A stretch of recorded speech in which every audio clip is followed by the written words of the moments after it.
Bom dia a todos, professor Daniel Ivodon, professor Robinson Fernandes, professor Tiago Odon.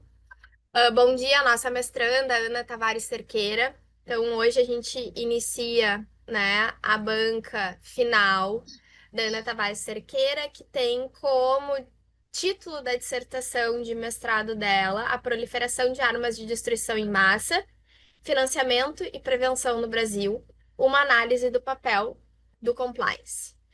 Ana, então agora eu te passo a palavra. Tu tens até 30 minutos para fazer a tua exposição, né? Compartilhar os teus slides e aí defender a tua dissertação. Na sequência, a gente passa palavras para os professores que vão fazer as suas considerações, né? E assim vais ter um tempo também para responder aos questionamentos e às considerações dos professores. Desde já, gostaria muito de agradecer, né, a todos pela presença. É uma honra tê-los compondo a banca da Ana, né? E uma satisfação muito grande em poder contar com todos vocês e com o conhecimento de todos vocês dentro dessa temática. Muito obrigada. Ana, tá contigo a palavra. Então, professores, muito obrigada pela presença de vocês. Sem mais delongas, eu vou entrar na minha apresentação para a gente então começar. Então, o que que é a proliferação de armas de destruição em massa? Ela ocorre quando os estados que não são nuclearmente armados adquirem essas armas de destruição em massa. E como eles podem fazer? Como que as outras pessoas podem ajudar esses estados a conseguirem armas que antes eles não teriam?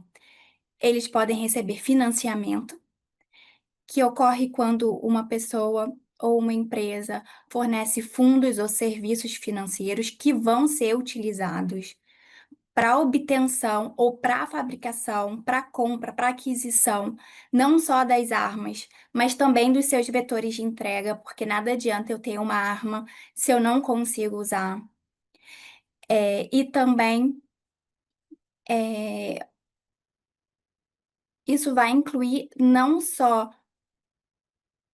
o que eu uso normalmente numa arma, mas também bens de dupla utilização, produtos duais, que podem tanto ser usados para fins pacíficos quanto para fins militares. E nesse sentido, eu também posso colaborar com a obtenção de armas nucleares passando esses produtos de uso dual. A gente vem observando desde o início da guerra na Ucrânia como essa proliferação tem ocorrido exatamente por meio da obtenção de produtos que não são utilizados normalmente para armas, porque são utilizados em casa, por exemplo, como máquinas de lavar. Aqui a gente tem a importação de refrigeradores, porque eles têm dentro deles um, um microchip que podem ser utilizados para as armas de destruição em massa. Então a gente vê um aumento muito alto dessa importação e exportação desses materiais de uso dual. Então, aqui a gente consegue ver que entre 21 e 2022 houve um aumento de exportação de refrigeradores e também um aumento de exportação de produtos até femininos, como aqueles que tiram leite do peito da mãe que acabou de ter o bebê. Ele também tem produtos que têm esse microchip e que estão sendo exportados, não diretamente para a Rússia, porque ela tem passado por questões de embargos e sanções, então ela não consegue exportar esses produtos, mas estados que são alinhados politicamente com eles, a gente vai ver um pouco mais disso, qual é a relevância disso um pouco mais para frente. Mas eles conseguem exportação desses produtos exatamente para tirar esse microchip e possibilitar a criação dessas armas de destruição em massa. E a gente pode pensar que, de repente, a gente, por estar no Brasil, a gente não tem qualquer ligação, mas isso não é verdade, porque já ocorreram casos em que a gente esteve no meio do caminho de uma tentativa de exportações de materiais que podem ser usados, como urânio, na fabricação de armas de destruição em massa. Então, esse problema também é um problema do Brasil e que nós que moramos aqui, temos nossas empresas aqui, precisamos estar muito atentos a esse fato. E como é que isso chega para gente dentro da lógica do compliance, dentro da lógica da iniciativa privada? Pela prevenção à lavagem de dinheiro. Porque muitas pessoas pensam que a prevenção é só em relação à lavagem de dinheiro, mas na verdade o acrônimo completo é prevenção à lavagem de dinheiro, financiamento ao terrorismo e proliferação de armas de destruição em massa.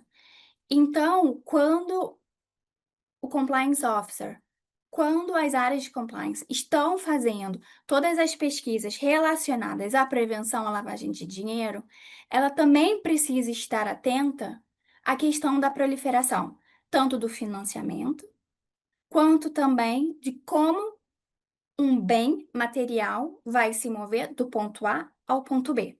A gente vai ver um pouquinho mais disso à frente. Só para a gente falar um pouquinho da área de compliance, porque o trabalho fala bastante sobre a área de compliance e sobre o papel. O compliance, ele ajuda a empresa a seguir as normas vigentes. É uma forma que o mundo corporativo conseguiu dar uma resposta aos problemas éticos que ele encontrava no mundo e na realidade onde ele está inserido.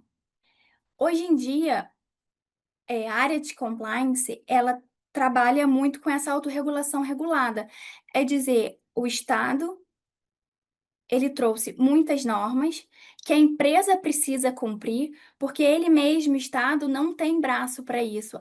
Muito mais fácil uma empresa que conhece o seu business, que conhece o seu dia a dia, apontar para o Estado e falar para ele: olha, Estado, eu vou levantar minha mão aqui porque eu estou vendo alguma coisa muito estranha acontecendo.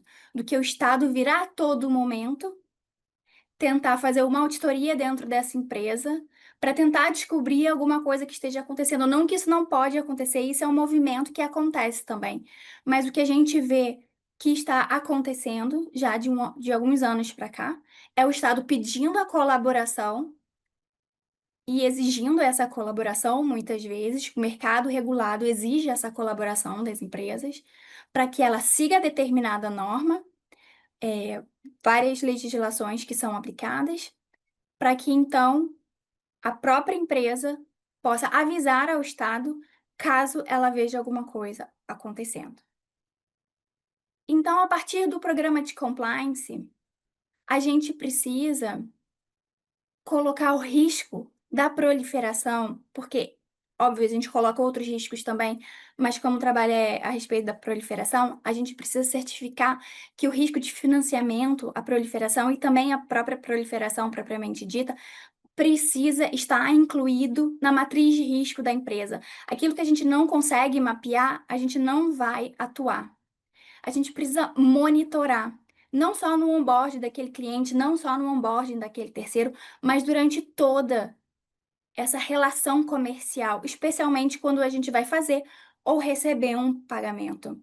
É muito importante que o canal de denúncia esteja sempre aberto, não só para os próprios funcionários, mas para todos que têm contato com a empresa, porque a gente nunca sabe quando que a empresa pode estar, até mesmo sem saber, sendo utilizada como um vetor na hora de proliferar. Um canal de denúncia, ele precisa ser tanto interno para as pessoas, quanto para aqueles que contratam com a empresa. É muito importante que todas as questões de norma sobre a proliferação esteja incluído na política e no manual, até mesmo que para os funcionários poderem conhecer essa problemática. É muito complexo, é algo ainda muito incipiente aqui no Brasil, mas que a gente precisa dar a conhecer as pessoas que estão sentadas na cadeira e que vão fazer o trabalho. Eles precisam entender como isso ocorre e como eles podem proteger a empresa. E por isso também a área de compliance precisa incluir esse tema nos treinamentos, para que as pessoas comecem a entender e compreender como que elas podem colaborar, quais são as red flags, os pontos de atenção que elas podem encontrar no dia a dia. O apoio da autogestão é muito importante, porque se a própria autogestão não compreende e não entende a importância do tema, ela não entende que isso de fato pode acontecer dentro da empresa que ela representa e que ela trabalha, vai ser muito difícil que os outros colaboradores, o apoio da autogestão e da média gestão também são muito importantes. Eles são vistos muito como o modelo a ser seguido, muitas pessoas querem chegar onde eles estão, então o comportamento deles, eles realmente balizam o comportamento de quem está abaixo. Então o apoio da autogestão é crucial. Eu gosto muito de sempre trabalhar com padrão ISO. É impossível a gente no dia a dia saber questões muito específicas de programas de compliance, de todas as contrapartes que a gente trabalha. Então é muito importante quando a contraparte já chega com um selo, isso dá pra gente uma paz de espírito, falou: "Não, tudo bem". Então a gente pode seguir com essa relação. É óbvio que existem relações e relações, tem contratos que são mais, pelo menos à primeira vista, mais tranquilos e outros que a gente realmente precisa fazer um monitoramento mais de perto e mais criterioso.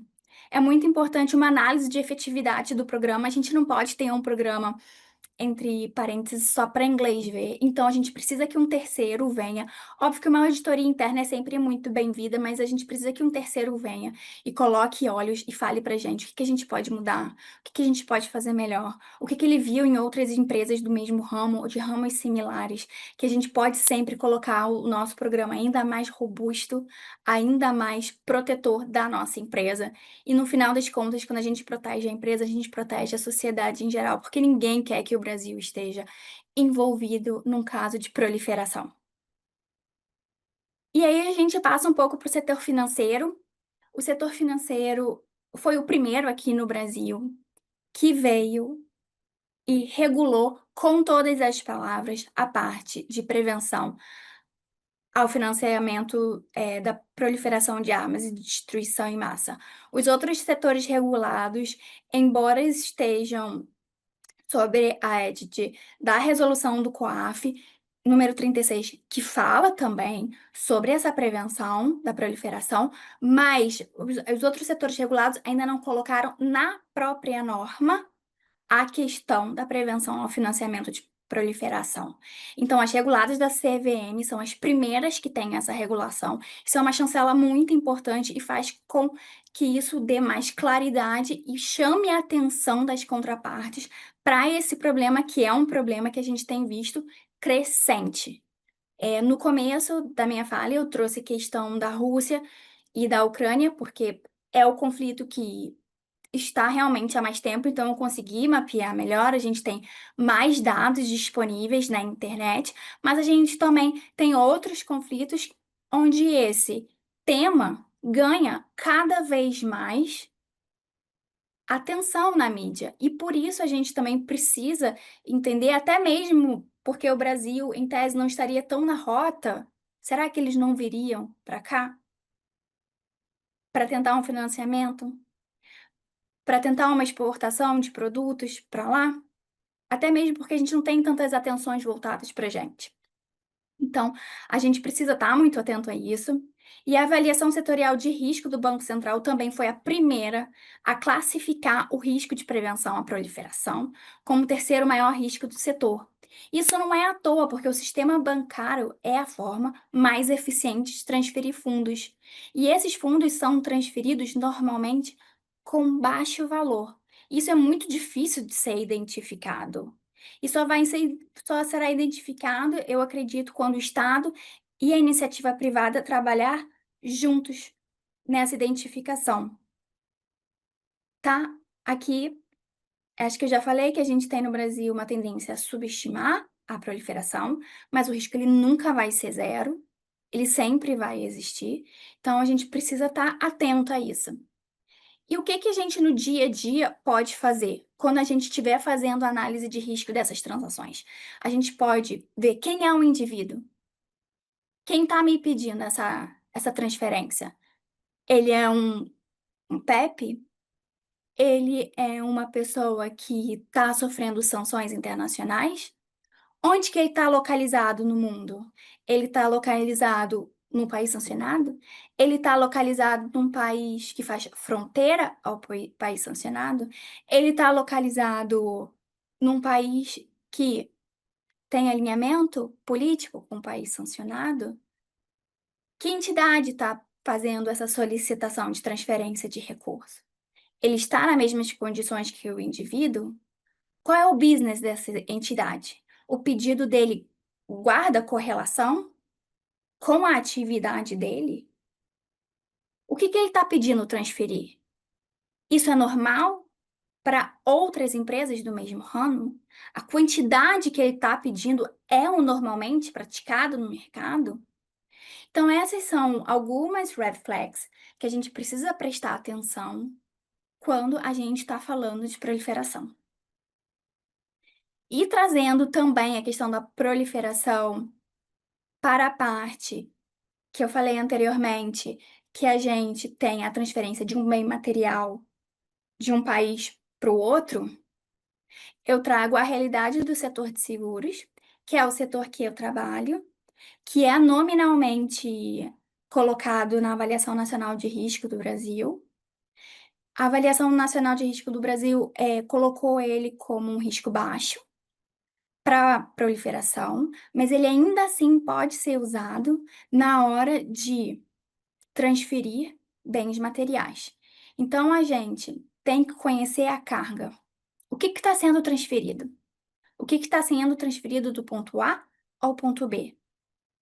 Eu tenho que conhecer qual é o barco que está sendo usado, e para isso eu tenho um número.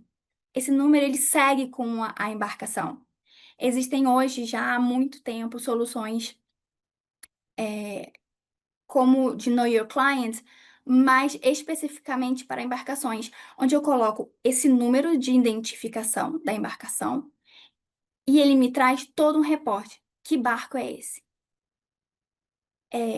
A quem ele pertence? Qual é o país da bandeira? Ele já mudou? Ele já esteve envolvido com alguma coisa? Eu preciso conhecer a embarcação, eu preciso conhecer o dono da embarcação, eu preciso conhecer a bandeira dessa embarcação, exatamente para saber se eu posso confiar que a minha carga está saindo do Brasil de refrigerador e que ela não vai parar no Cazaquistão, ela vai parar em outro país. Então, a parte de Know Your Cargo, que saiu também do Know Your Client, conheça o seu cliente, ela é muito importante nesse sentido. A gente precisa monitorar a viagem. Hoje em dia, os barcos, eles também têm essa tecnologia que você consegue acompanhar em tempo real onde que está o barco. E essa tecnologia, em tese, ela não apaga. Você não deixa de acompanhar o barco. Então, no minuto que ela apaga, você sabe que aconteceu alguma coisa. Isso vai passar a constar do reporte. Então, é muito importante esse reporte, é muito importante o monitoramento de viagens, tá? E se o compliance officer, a empresa, está diante de uma situação que ela suspeita que está acontecendo alguma coisa, a gente precisa reportar. Reportar ao COAF com o máximo de detalhes. Chegar a cada detalhe do que está acontecendo e por que que você acha que aquilo é uma bandeira vermelha e fazer o reporte. Para o COAF, a gente não deve interromper a condução normal do trabalho, a gente deve seguir com o negócio normalmente, embora eu, sinceramente, se eu tivesse sentado na minha cadeira, eu preferia tentar interromper o negócio e reportar de qualquer forma, porque se a gente estiver no meio de um escândalo, de uma possível proliferação, isso poderia trazer consequências muito severas, não só para a empresa, mas também para o Brasil. Ter o Brasil é, num jornal dizendo que está exportando bens de uso dual para a Rússia traria para o próprio país consequências negativas palpáveis. Então, por mais que, em tese, a gente possa continuar o negócio, eu diria que, do meu ponto de vista, eu tentaria não continuar e reportaria de qualquer forma. Eu acho que essa seria a solução mais adequada, do meu ponto de vista. Então, a apresentação acabou. Não sei se ficou alguma dúvida. Eu devolvo para vocês os minutos restantes. E é isso. Muito obrigada, Ana. Parabéns aí pela tua exposição. Bom, então agora, como de costume, né, a gente tem o professor Tiago, o professor Robson como professores internos e o professor Daniel como professor externo.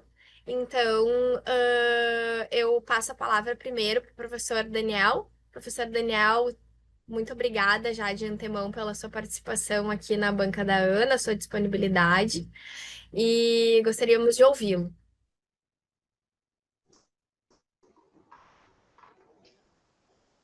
Bom dia, obrigado, professor aí. Bom dia, Ana, parabéns aí pela sua apresentação, pelo seu trabalho. É um Obrigada. trabalho bastante interessante, bem inusitado. Eu tenho algumas perguntas referentes a essa parte mais prática que você fez. É o seguinte: a primeira pergunta que eu faço é no seguinte sentido. Nós sabemos que hoje temos estándares internacionais sobre a questão de monitoramento dessa proliferação das armas de destruição em massa. Aqui no Brasil, nós temos, de forma bem incipiente, como você mesmo falou, algumas regulamentações aqui e acolá. Então, eu lhe pergunto, as grandes empresas nesse papel de compliance, elas tirariam como insumos para a sua regulamentação de compliance, para evitar esse tipo de situação? Ela tiraria como insumo quais fontes você sugere de insumo para poder trabalhar isso? Porque eu vi que no seu trabalho você trabalha tanto com as fontes públicas como com as fontes privadas. As fontes públicas já estão mapeadas. Você tem lá, às vezes, legislações e você tem os tratados internacionais. Mas na fonte privada, aonde estão os insumos para o compliance dessas megas empresas na parte da esfera privada, do setor privado? Essa seria a minha pergunta, a primeira pergunta. E a segunda pergunta é com relação ao reporte, né? Que você mesmo disse aí, usando o exemplo aí do navio. Aí eu lhe pergunto o seguinte: o papel de reportar eventual suspeita de proliferação, ele ficaria dentro desse seu papel de compliance internamente dentro da organização daquela empresa, ou seja, de um whistleblower, né, que é o funcionário que vai lá e denuncia, ou algum diretor ou isso estaria também aberto para a população que está se valendo daquele usuário pelos bystanders. Isso estaria aberto também para todos, porque se nós tivermos essa opção de abrir para o cidadão comum que não faz parte daquela organização, tem que ter um ponto de interseção com a transparência das informações comerciais da empresa, né? E aí você entra num conflito do segredo empresarial e do ofício empresarial com a transparência dessa informação para o cidadão. Então, a minha segunda pergunta é: essa tarefa do reporte do compliance, ela fica exclusivamente dentro da organização empresarial ou ela é aberta para...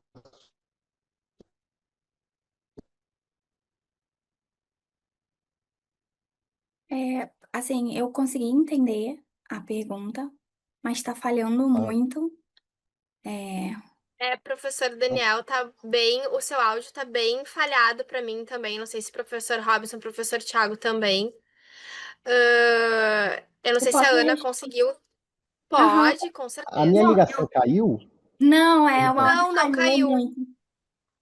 É o áudio que tá bem cortado, assim, dá Aham. algumas falhas, algumas palavras falham, assim. Tá, eu restabeleci a conexão aqui da internet, que eu tive uma queda momentânea.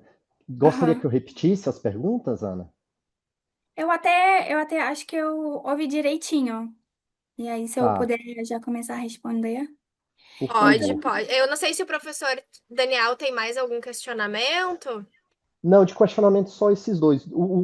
Depois das respostas, eu vou fazer só alguns breves comentários sobre o trabalho, Ótimo. a nível de enriquecer apenas, mas de Ah, perguntas somente essas maravilha. duas.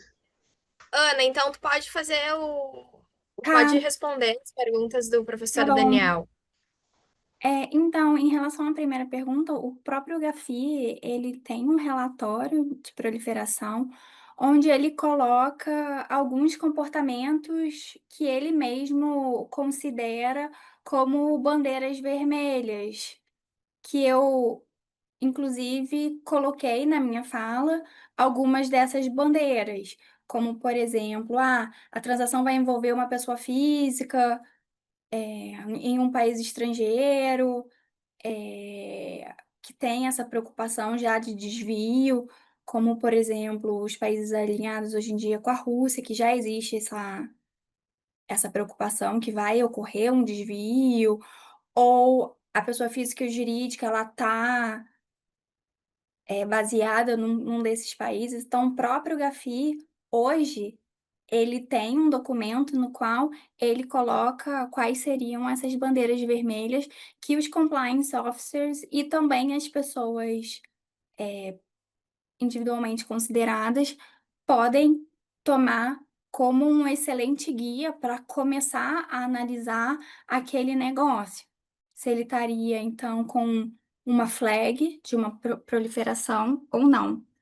Fora esse o material do Gafi, os Estados Unidos, o DOJ também tem materiais que já modelam como que os proliferadores, em alguns casos, atuaram. Para mim, do meu ponto de vista, eu acho que ainda falta que o próprio Brasil se coloque nesse esforço de mapear e dar a conhecer ao público formas no qual o Brasil já esteve envolvido em tentativas de proliferação. O próprio COAF tem um documento, que é o Casos e Casos do COAF, no qual ele expõe ao público em geral situações reais que já aconteceram no passado, e nesse documento ele expõe casos de lavagem de dinheiro, principalmente, mas na última vez que, se não me engano, foi em 2021, que eles saíram com um novo documento, eles publicaram casos e casos, eles já colocaram, incluíram casos de financiamento ao terrorismo que aconteceram aqui no Brasil. Todos os casos foram na tríplice fronteira do Brasil, Paraguai e Uruguai. Então, como o Brasil já esteve na rota de proliferadores, do meu ponto de vista, seria muito importante que o próprio Brasil saísse com esse mapeamento. Mas hoje a gente, infelizmente, ainda não tem, tá? Então, essas são umas fontes que eu mesma usei para fazer o trabalho e eu trago aqui para vocês. E para responder a parte que a empresa precisa fazer o reporte, existe sempre uma pessoa que fica responsável por isso dentro da empresa.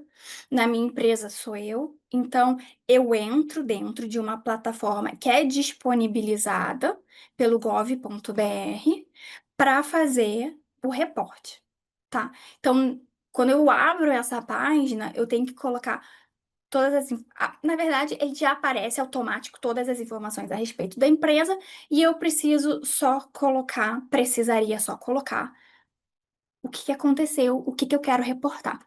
Então, dentro da empresa, fica uma pessoa responsável por fazer o reporte. É óbvio que, embora seja uma pessoa responsável por fazer o reporte, é um reporte da empresa, então não é só a decisão de uma pessoa, é uma decisão colegiada de um grupo de funcionários, de trabalhadores, que vão decidir a respeito do reporte. Em relação à pessoa física, é possível, sim, entrar em contato com o Ministério Público o Ministério Público é possível, ou então em sede de delegacia policial. Também é possível se você pessoalmente vê que isso está acontecendo. É óbvio que hoje não existe o crime de proliferação. Então, nesses casos que o Brasil esteve envolvido, se eu, pessoa física, vejo o que está acontecendo e eu vou fazer uma denúncia, eu vou provavelmente estar falando de uma usurpação de matéria-prima da União, uma extração ilegal de minério brasileiro, que foi o que aconteceu com os casos que eu comentei. Eles foram também condenados por outras práticas criminosas, como organização criminosa, mas em relação ao minério, que houve uma tentativa de transporte, uma das rochas, inclusive, no final ficou comprovado que nem urânio de verdade era, mas eles foram acusados dessa usurpação de matéria-prima da União. Não existe crime de proliferação. E esse também é um ponto que eu coloco no meu trabalho. A Avaliação Nacional de Risco, ela coloca como se a gente tivesse um bom arcabouço normativo em relação à proliferação. E eu venho no trabalho dizendo, eu discordo respeitosamente dessa avaliação, porque a gente não tem um crime de proliferação. Então é muito importante, como aconteceu lá atrás, com crime de terrorismo no Brasil, que a gente tem uma lei específica para coibir, para que a gente possa dar o tratamento adequado ao crime de proliferação, da mesma forma que aconteceu com o crime de terrorismo lá atrás, em 2016. Então, não sei. Perfeito, perfeito. Agora, só a nível complementar, eu gostei muito da sua abordagem lá da análise sobre as armas de destruição em massa, da proliferação e tudo, porque ela está muito, seu trabalho está muito em sintonia com os discursos que estão acontecendo nos âmbitos acadêmicos internacionais, né? Você vê que, por exemplo, na Universidade de Oxford, existe uma correlação que o seu trabalho, sem saber, tocou nos dois pontos, que é da Robesian Trap, né, que é a armadilha de Hobbes, de Thomas Hobbes, que eles usam a doutrina de Hobbes, dizendo que essas ameaças de armas de destruição em massa, ele é baseada em elementos sociais de medo recíproco, de sociedades que possuem medos Sim, recíprocos, né? E ele usa até como um embasamento teórico, aquela guerra de Atenas contra Esparta e tudo. E ele é interessante porque, para trazer para os dias atuais de forma didática, o professor lá de Oxford, que se chama Jonathan Glover, ele até dá o exemplo do dollar auction, né, que é o leilão do dólar, que ele diz que funciona assim: você faz um leilão de $1 e cada ofertante vai levar, quem ganhar a maior oferta leva $1, mas você fica livre para fazer sua oferta. Então, o primeiro ofertante oferta 5 centavos, com aquela previsão de ganhar 95 de volta. Aí o segundo oferta 10, com a previsão de ganhar 90. Aí o de 5 aumenta para 15. Fala assim, ó, já vou ganhar 85, ainda sai no lucro. E esse negócio vai escalonando de forma que quando chega no 95 centavos, que ele só teria retorno de ganho de 5, o outro cobre para ficar no 0-0. E aí começa uma disputa para saber quem não vai perder. E aí passa-se. Aquela disputa valia $1, mas ela vai escalonando para além de $1, porque os dois lados ninguém quer perder. Então você faz a minimização das perdas. Então ele trabalha com esse raciocínio que a corrida armamentista é exatamente isso.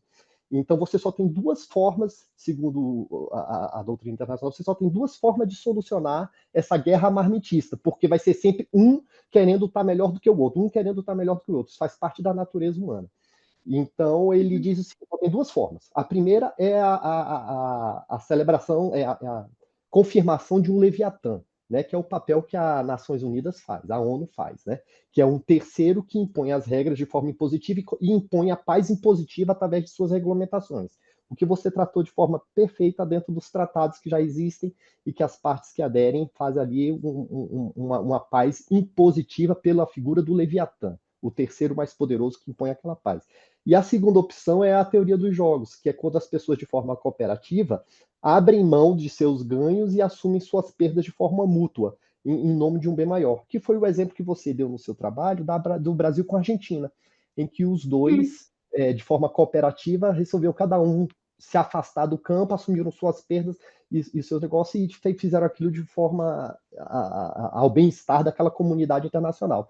Então, os dois exemplos de solução para essas corridas armamentistas que hoje são tratadas no âmbito internacional, você abordou no seu trabalho. Então, eu te parabenizo por isso, tá? Agora, eu só senti falta de você fazer a menção daquela opinião consultiva da Corte Internacional de Justiça. A Corte Internacional de Justiça já se manifestou sobre isso, em 1996, tá? Sobre o uso da arma de destruição em massa. A questão que estava sendo abordada lá, veja só que interessante, é que em determinadas situações, é possível legitimar e se tornar juridicamente válida o uso de armas de destruição em massa.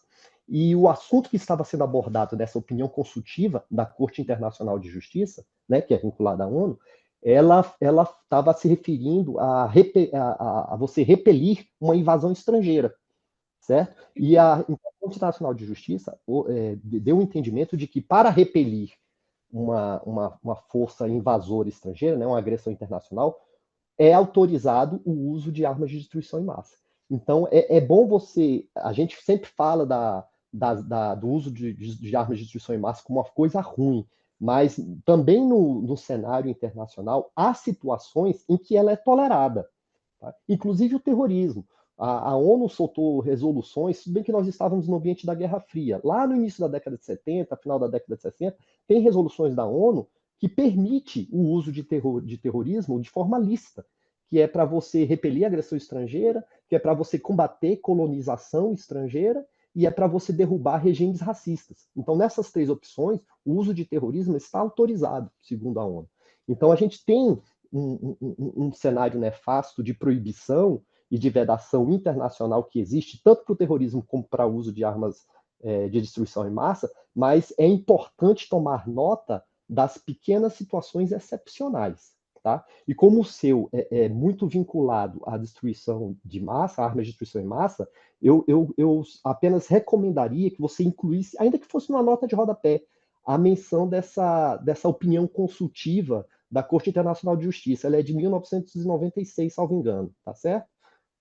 Então, com isso eu encerro a minha participação. Te parabenizo mais uma vez pelo seu trabalho, muito interessante, gostei bastante, e passo a palavra para a professora Iris. Obrigada, professor Daniel. Sempre é uma honra e um privilégio ouvi-lo, né, sobre as pontuações. Ana, com certeza, eu acho que a gente vai inserir, né, essa questão da opinião consultiva de 1996, tá? E, bom, agora eu tenho que passar a palavra ou para o professor Robinson ou para o professor Tiago. Os dois, ambos, né, internos aqui da Ambra. Professor Robinson, poderia passar para o senhor? Podemos sim, se o professor Thiago não tiver nenhuma objeção, ou se caso tenha preferência também, da minha parte não há problemas. Tranquilo, Ok, toda então. sua. Bom, obrigado, professora Iris, mais uma vez. É um prazer e uma honra estar aqui. Quero aproveitar para saudar o professor Daniel Ivodon, professor Tiago Odon. É sempre um prazer estar com os amigos aqui, com os colegas professores. E, já de antemão, parabenizar a Ana Tavares Sequeira pelo trabalho apresentado e por chegar até aqui, Ana. Ana, primeiramente você está de parabéns pelo trabalho. Vi que você é uma profunda conhecedora do tema de compliance, uma estudiosa do assunto. Parabéns também pela escolha da vossa orientadora, a professora Iris, que é uma profunda conhecedora também desse assunto e de outros temas correlatos aí à área penal.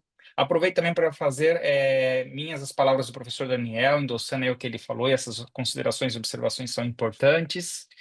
E vou falar um pouquinho agora do seu trabalho para depois uma perguntinha ou outra aqui, mas mais no sentido de contribuir para um eventual aprimoramento ou para um doutoramento, tá? Já de antemão também quero lhe dizer que esse é um tema tormentoso, é um tema novo, recente, e é um tema que há muito campo para se explorar. Então, se for da vossa vontade, recomendo que continue estudando, continue se dedicando, porque não somente isso lhe abrirá campo na iniciativa no setor privado, como também no setor público, e sabe-se lá até em organismos internacionais, né? O Financial Action Task Force, o GAFI, por exemplo, a instituição da qual eu trabalho hoje, ela é uma diretoria da OCDE. Uhum. A OCDE possui diversas diretorias e o GAFI ele foi implementado dentro do âmbito do guarda-chuva da OCDE. Embora ele é um corpo à parte, ele tem uma autonomia em relação à OCDE, ele tem um orçamento próprio, mas todos os colaboradores, por exemplo, do secretariado do GAFI, são da OCDE. Na verdade, são funcionários como se fossem funcionários da OCDE, né? E em que pese há não vou dizer uma preferência, mas há majoritariamente assim, uma tendência de pessoas que vieram do setor público trabalhando em organismos internacionais, não há distinção e há plena possibilidade de quem vem do setor privado também concorrer a uma dessas vagas. Basta acompanhar lá no site da OCDE, se candidatar a aplicar e concorrer a uma dessas vagas. Tanto que no time de Busan, por exemplo, ao qual eu estou fazendo parte pelo momento, que é uma sucursal da OCDE, do GAFI, que fica em Busan, na Coreia do Sul, não do Norte. Nesse time que se situa aqui, foi instituído o Instituto de Treinamento, que é justamente uma divisão para dar conta dos cursos, dos treinamentos das pessoas que vão avaliar os países em nome do GAFI, né? E aqui somos quatro, e só para dar uma ideia, uma dessas pessoas, um dos meus colegas que estão aqui comigo, veio do setor privado, nunca passou pela área pública. Aplicou e passou na seletiva e foi chamado para trabalhar no GAFI. E a sua temática em particular é uma temática que tem muita demanda e poucas pessoas especializadas. A lavagem de dinheiro já é uma temática que tem um pouco mais pessoas especializadas, tá? Mas essa temática da proliferação é uma temática que raríssimo. Tanto que, por exemplo, um dos colegas agora está nos deixando, que era o especialista nessa temática, está indo para a AMLA, para a Autoridade Europeia, foi contratado pela AMLA, uma agência recém-criada para supervisionar as FIUs, as Unidades de Inteligência Financeira, e o GAFI provavelmente vai contratar uma outra pessoa. Não sei se vai contratar do shortlist ou se vai fazer uma contratação externa, né? Por enquanto, eu estou quebrando o galho substituindo ele. Aqui eu sou responsável pelos resultados imediatos 6, 7 e 8, que são referentes à inteligência financeira, lavagem de dinheiro, recuperação de ativos, mas também eu pego o 9, 10 e 11, no caso de ausência do titular da matéria, digamos assim, que seria esse colega que está se ausentando, né? As outras colegas são da área de supervisão. Mas vamos lá, vamos falar aqui do vosso trabalho, que é um tema muito instigante, né? E que eu me identifiquei muito com ele, então eu sou suspeito para falar, porque lidei com essa temática pela polícia, lido com essa temática aqui pelo GAFI, até os componentes químicos e físicos citados ali, eu confesso, me identifiquei um pouquinho. Não gosto de ficar falando muito isso, porque vão falar assim, poxa, esse cidadão foi para lá, foi para cá, mas antes de eu mergulhar na área do direito, já comentei aqui, os professores, eu fui professor de física, né, e atuei um tempo como professor de física no ensino fundamental, no ensino médio, desculpa, antigo colegial, e cheguei a tentar fazer em laboratório nitrificação da glicerina, mas aí não me deixaram fazer quando descobriram que eu estava tentando fazer isso, que é muito perigoso. Mas, enfim, tem um pouquinho de conhecimento até dessa parte técnica aqui, que é bem interessante. Agora enferrujado, é claro, né? Não dá para ficar atualizando em tudo. Mas vamos lá. Bom, avançando aqui na parte do vosso trabalho, a parte de redação eu achei excelente, está muito bem redigido, muito bem elaborado, né?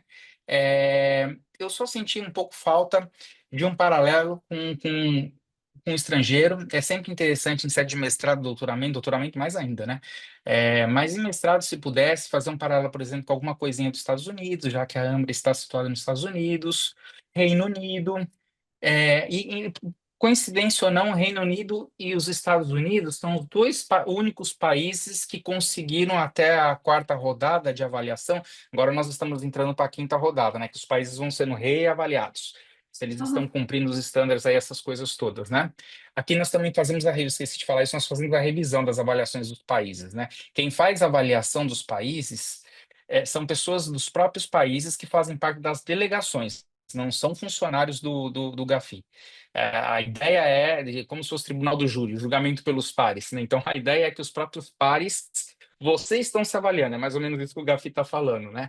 Claro que sob o guarda-chuva dele, ele que coordena a avaliação, tem um lead, cada avaliação tem um lead, normalmente é um colega de Paris que fica responsável por isso, assim como aqui nós somos lead dos cursos, e aqui nós fazemos a revisão do que o colega lead lá redigiu junto com os assessors, com os avaliadores, que normalmente são 5 ou 6 pessoas selecionadas de diversas áreas, polícia, Ministério Público, supervisão, Banco Central, Unidade de Inteligência Financeira, enfim, são as pessoas da área pública que começam a militar perante o GAFI, fazem os treinamentos e aí se habilitam para ser avaliadores do GAFI, tá?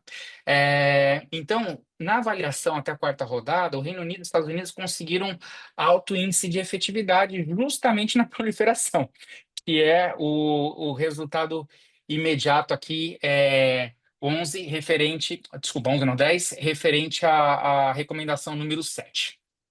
Bom, então eu senti um pouquinho de falta disso, esse paralelo, poderia fazer um paralelo também com Portugal, temos alguma semelhança com Portugal, e já puxar um pouco das diretivas europeias, bem em passando, não estou dizendo aprofundar, né? Citar as diretivas europeias sobre essa temática. E a Argentina também, para não dizer que não deixou de lado aqui a América do Sul, já que você citou a Argentina e os tratados entre o Brasil e a Argentina nessa temática, ou transversais dessa temática, de repente a Argentina seria uma boa, tá? Então, se não para o aprimoramento dessa versão, de repente para um futuro, para um doutoramento, ou para uma edição de um livro, que aí dá para fazer com calma, né? Recomendo até que publique esse trabalho. Já seria um marco da sua caminhada se especializando nessa matéria, se for do vosso interesse. Eu acho que é interessante levar em consideração esses países, pelo menos esses que eu citei, né? Quanto à citação de normas, eu vi mudando agora um pouco para o aspecto formal, a única questão do aspecto formal que eu notei é que você citou, às vezes, normas que ocuparam páginas inteiras. Eu sugiro isso aí ir para rodapé ou anexo, tá? Mesmo que E no seja coisa do Mac? GAFI. Ah, tá. O que tá em nota de rodapé, você diz? Não, algumas que estão na página mesmo, trechos de normas que ocuparam às vezes uma. São poucos casos, não estou dizendo que foram muitos, mas em alguns momentos tem trechos de normativas do COAF ou do GAFI que estão Ah, citados tá. assim ao longo do texto. É muito longo aquilo, porque é uma citação, não é sua, né? Não é sua fala. O ideal é que no texto corrido nós tenhamos a conversa com o autor. E o resto fica para rodapé ou para anexo, né? O ideal seria isso, tá? Então, uma sugestão que eu também te dou, dá uma enxugada, tudo que não é seu, digamos assim, tudo que não é seu, ou vai para citação direta ou vai para o rodapé, ou para o anexo. E se for para citação direta, aquela cautela. Se for uma citação direta de uma página inteira, então não dá. Então vai lá para o anexo, porque é norma, tudo, né? Não tem necessidade. Ali você pode fazer menção só do núcleo da questão que você queira destacar, né? Às vezes a gente cita, por exemplo, uma página de norma, mas a gente sabe que as palavras-chave são X, Y, Z. Aí você destaca só o que é palavra-chave e o resto você manda lá para o rodapé ou para o anexo, tá? Vamos lá. Avançando aqui. Eu senti só um pouquinho de falta, sabe, Ana, de uma questão. Embora você citou, abordou tudo muito bem, muita propriedade, mas eu senti um pouco de falta de aprofundar um pouquinho mais nas normativas do GAFI. E eu sei por que que isso acontece, porque o seu dia a dia de trabalho é com base nas normas brasileiras, ok? Só que o que influenciou a internalização, como você bem citou, e muito adequado esse termo, o que influenciou a internalização dessa normativa brasileira é a do GAFI. E até as autoridades brasileiras podem estar, de repente, equivocadas da forma como foi internalizada. E por que não provocarmos mudança? Volte e meia, as normas são modificadas, você pode provocar uma modificação como cidadão, não é porque não está na área pública que não possa provocar. Há consultas públicas, vez ou outra, aí no Banco Central, na CVM. Onde eu estou querendo chegar? Que é muito importante, e eu sei que o setor privado muitas vezes não se atenta muito a isso, talvez até por essa razão que tenhamos um pouquinho menos de integrantes do setor privado no GAFI. Porque, é claro, pela necessidade dia a dia do trabalho, as pessoas se focam muito na norma do seu país e deixam um pouco de lado os tratados internacionais e as recomendações do GAFI, né? Já o pessoal da área pública acaba talvez focando um pouco mais nas recomendações do GAFI, porque eles têm a preocupação de depois implementar e fazer a modificação da norma interna. Então, eles acabam se preocupando mais com a normativa do GAFI e depois checar se a norma interna está atendendo do que o inverso, do que aplicar a norma interna, né? Não estou desmerecendo a norma interna também, não é isso que estou a insinuar, por favor. Mas é importante, sim, aprofundar um pouquinho mais nas recomendações do GAFI. Nesse sentido, eu te recomendo ler o original em inglês das últimas versões que foram editadas agora em junho. Eu posso até compartilhar isso aqui. Não sei se o chat está funcionando. Eu vou tentar colocar tudo no chat aqui depois.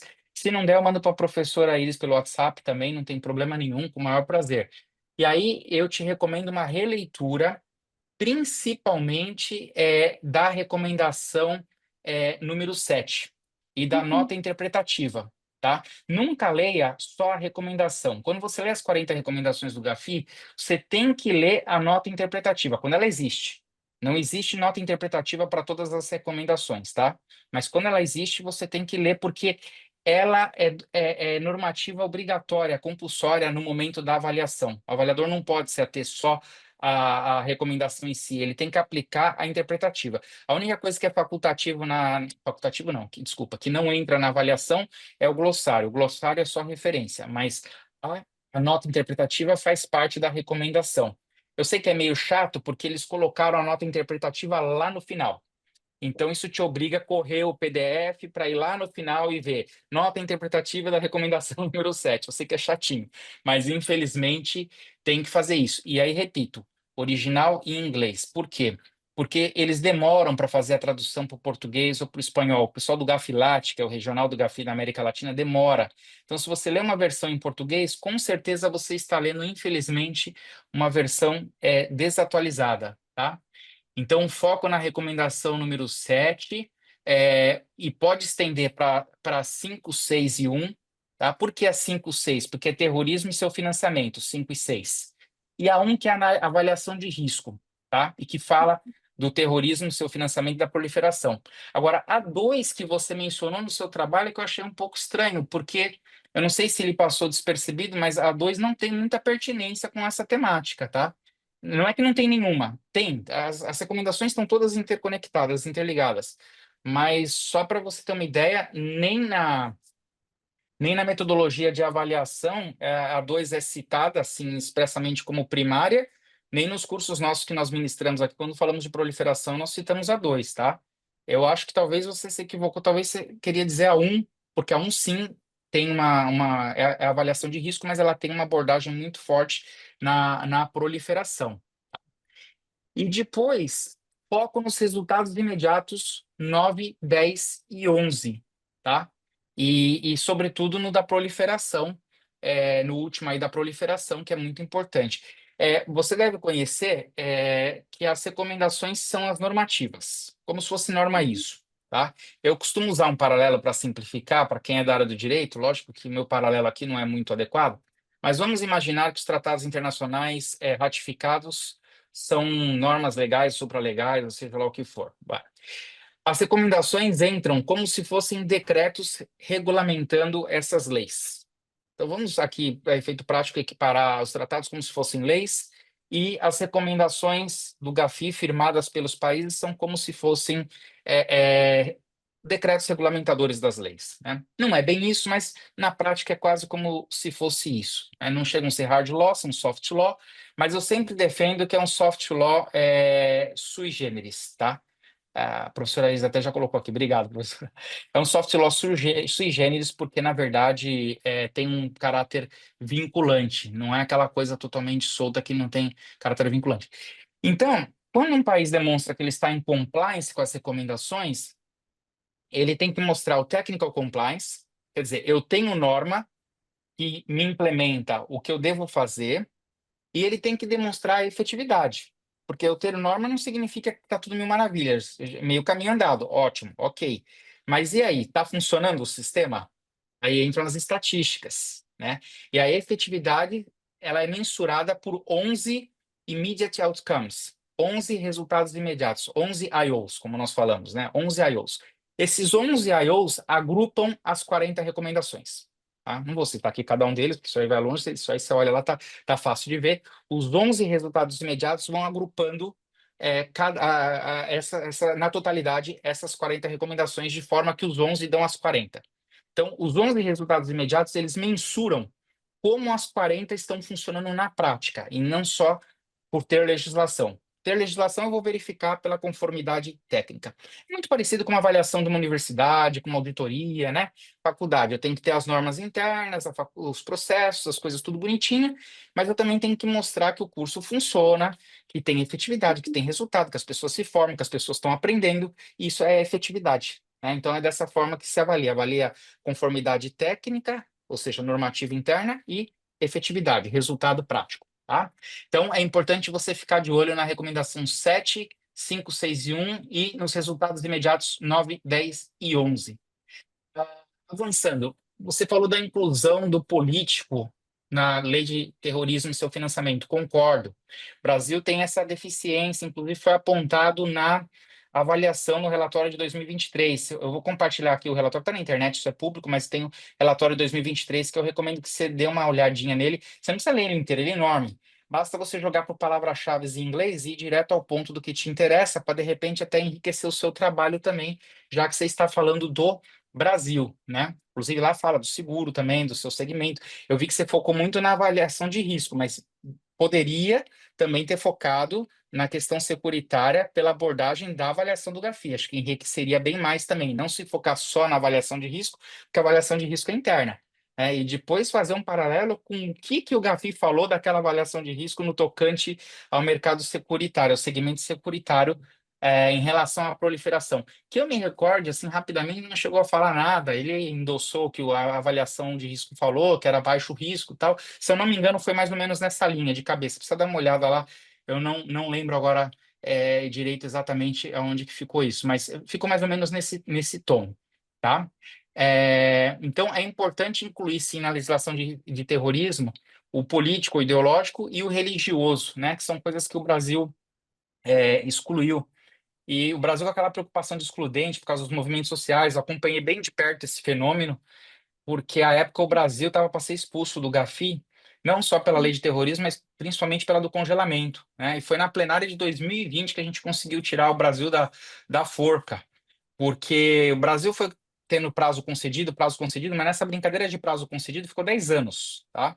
10 anos. E se você pegar o último public statement, isso está na internet, foi bem mal educado, assim, bem contundente, usando termos como deeply concerned, quer dizer, profundamente preocupado, blá, blá, blá, blá, blá, blá.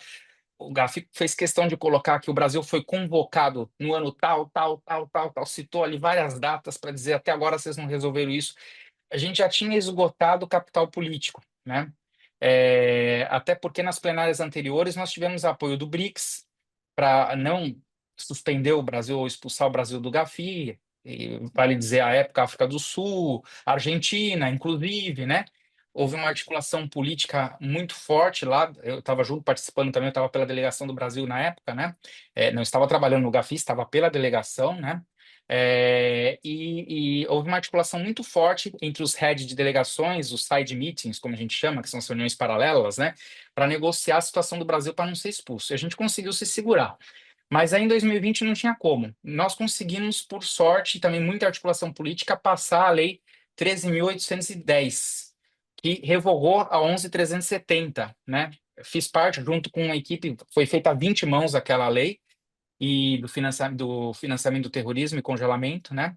E nós tivemos toda uma cautela de mandar ela traduzida em inglês para o GAFI, o pessoal do GAFI dá uma olhada, vê se está bom, depois a gente manda para o Congresso, quase que não vai para o Congresso. Na época eu lembro que o Michel Temer não queria que fosse, porque tinha parecer contrário da AGU, falando que era inconstitucional, congelar bem sem ordem judicial, aquela discussão toda do Brasil, né? E o Temer falou, só manda se o Aloysio Nunes, que era ministro das Relações Exteriores, assinar. O Aloysio estava balançando, por sorte, um primo dele, que é bem chegado dele, que é colega delegado, né?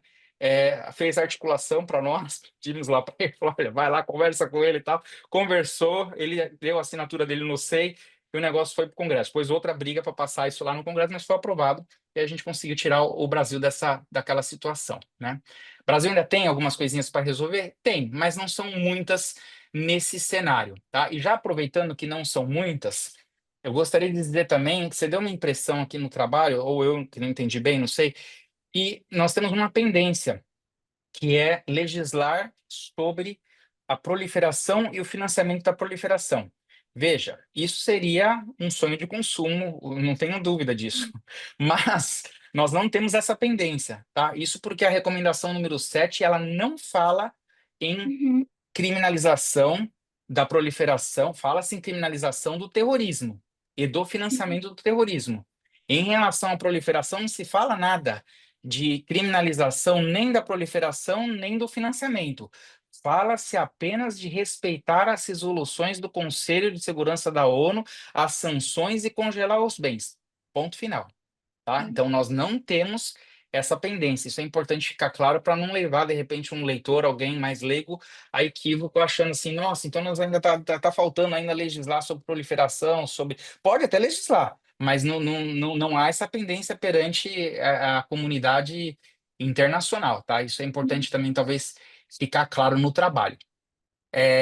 O que nós precisamos sempre é colocar em prática as resoluções do Conselho de Segurança da ONU, em particular, respeitar as resoluções 1267, que você cita no seu trabalho, 1373, que você cita. A 1267 é a Al-Qaeda, Talibã, Estado Islâmico ali, né? Que são as entidades terroristas ali reconhecidas.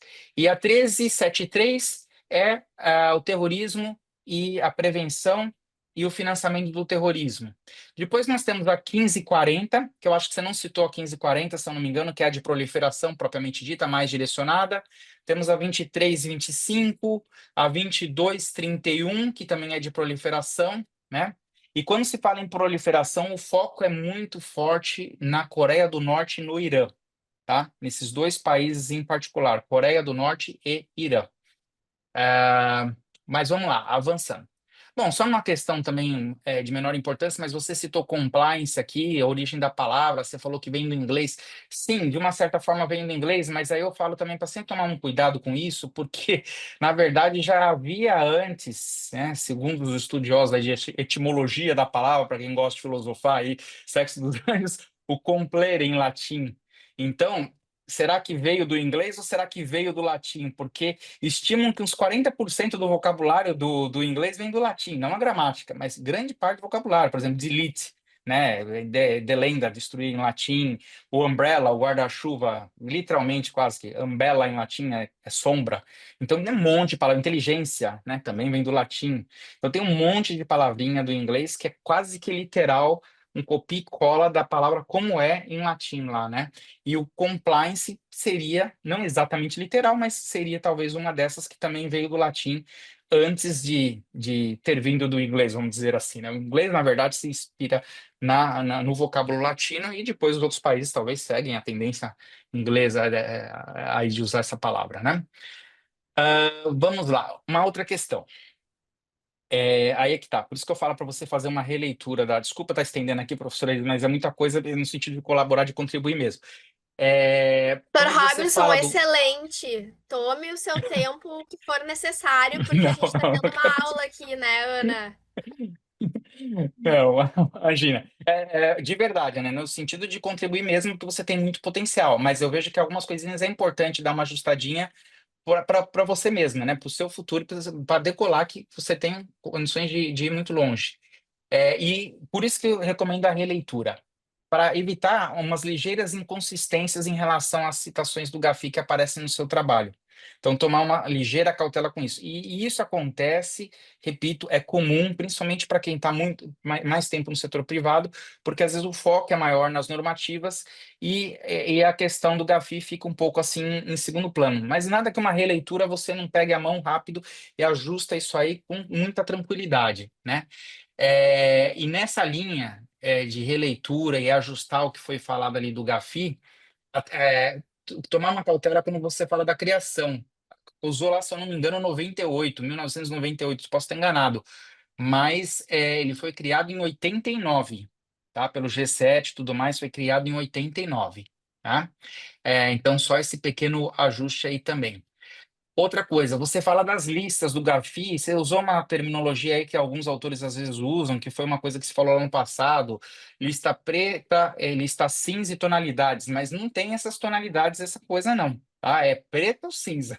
E até hoje em dia se evita falar em lista preta, porque você sabe como é que é, aquela coisa toda, né? Então, é para não confundir com questão racial, preconceito. Hoje se usa a expressão high risk jurisdiction, né? Então, jurisdição de alto risco e jurisdictions under increased monitoring, de monitoramento aumentado. Então, eles usam essas duas expressões. A segunda seria a lista cinza. Ainda está no site do Gafila a lista cinza, tá? Não está errado porque eles colocaram no site, então posso falar que está errado, mas não tem tonalidade, não. Tá? Não é, cuidado que não é esmalte, não é coisa, não tem tonalidade. É só um cinzinha, um pretinho, não tem mais nada variando disso aí, não. E na lista preta, negra, que é o high risk, para variar, quem que figura lá? Irã, Coreia do Norte e Mianmar, que foi para a lista. Tá? Mianmar, inclusive, tomou muita bordoada. Eles vieram fazer a reunião de revisão da avaliação deles, do follow-up enhanced, que eles já foram avaliados, agora eles estão no follow-up, no acompanhamento, para ver se eles endereçam as intercorrências, né?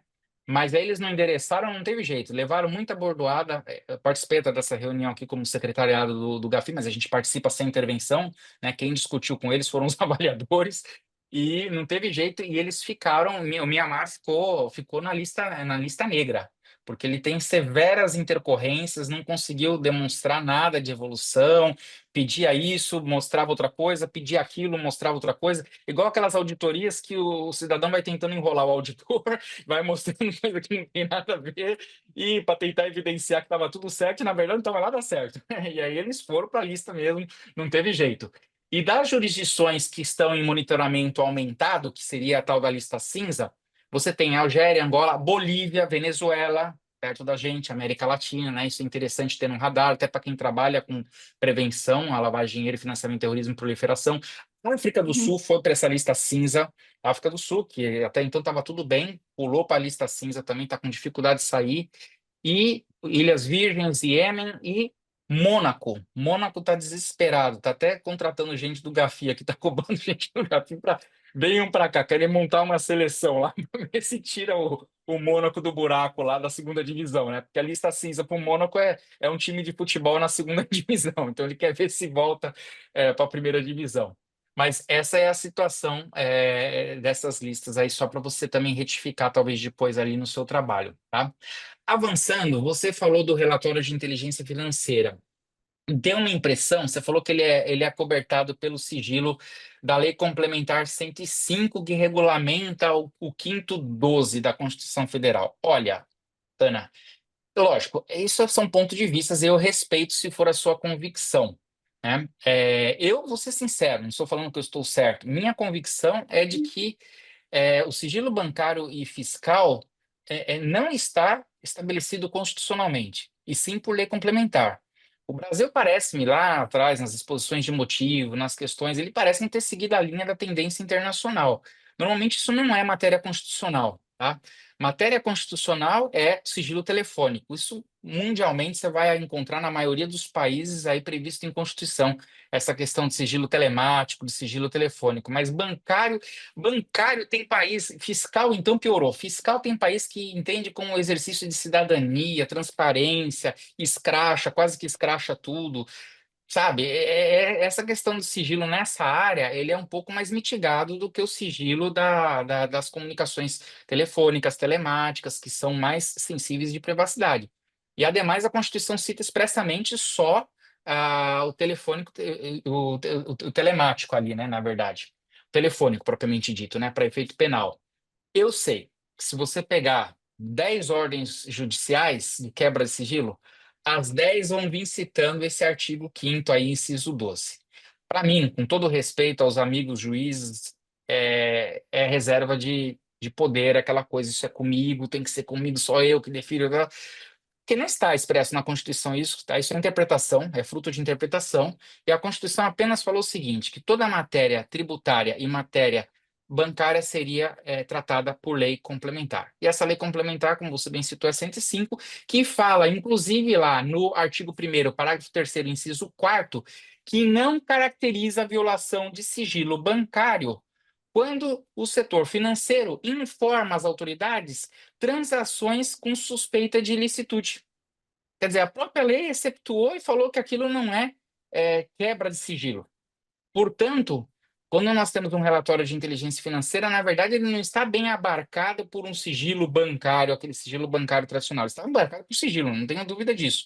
Mas não exatamente aquele sigilo bancário na plenitude que a gente imagina, porque se fosse assim, então, nós estaríamos tendo uma quebra de sigilo e a própria lei excetuou aí essa possibilidade. E como você bem citou, aí você citou muito bem, com muita propriedade, eu gostei quando você falou da transferência de sigilo, né? Só que você citou a transferência de sigilo, acho que mais para a matéria tributária, né? Isso está inclusive no 17C também da Lei de Lavagem de Dinheiro, fala lá transferência, né? E na verdade o que ocorre não é bem uma quebra de sigilo, é uma transferência de sigilo, exatamente. E a Lei 105, ela sedimenta essa questão da possibilidade do relatório de inteligência financeira. Talvez ela não sedimenta da melhor forma, com a melhor redação, né? Depois isso aparece lá no artigo 15 da Lei de Lavagem. A redação não é das melhores. Já foi discussão de 2 temas aí no STF, né? E volta e meia vem alguém ainda querendo rediscutir essa questão, se pode o RIF ser compartilhado, o relatório de inteligência financeira, sem ordem judicial ou não.